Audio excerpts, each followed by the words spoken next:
Tonight we are seeking solutions. What started as a traffic stop turned into a nearly 2-hour standoff in Tupelo last night. A man was threatening to harm himself on North Gloucester Street. That standoff ended with Tupelo police successfully negotiating with the man and getting him the help he needed. WTVA's Garner Montgomery is joining us live in the studio this evening to share how their officers train for these type of situations. Crisis intervention training is optional for law enforcement officers, but most deputies and officers in Lee County and Tupelo participate, and that training saves lives. A high number of calls that we answer is some type of CIT related with some type of mental health crisis. Tupelo Police and Lee County Sheriff's Departments are spreading the word on their crisis intervention trained officers.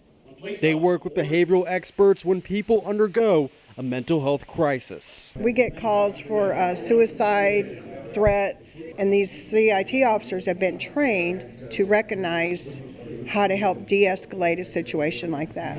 CIT certified officers go through a 40-hour training course where they role-play scenarios and learn the precautions to take to de-escalate situations. It's like learning CPR, but for mental illness. We're police officers, we're sheriff deputies. We're not trying to be doctors.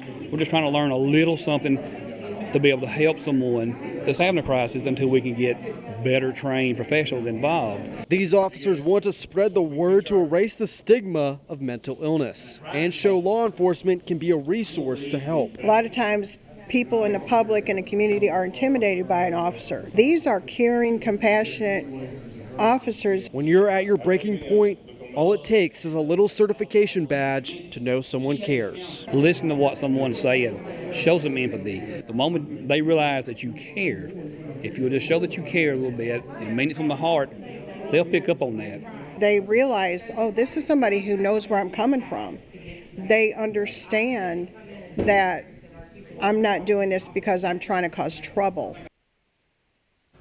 These are the regional numbers you can call to reach out to a mobile crisis response team. You can take a picture on your screen so that you won't have to memorize this. You can also call the crisis hotline 988 and they'll be able to redirect you to one of these response teams.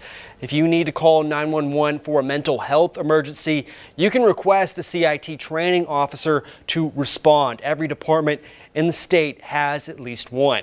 Live in studio, Garner Montgomery, WTVA 9 News.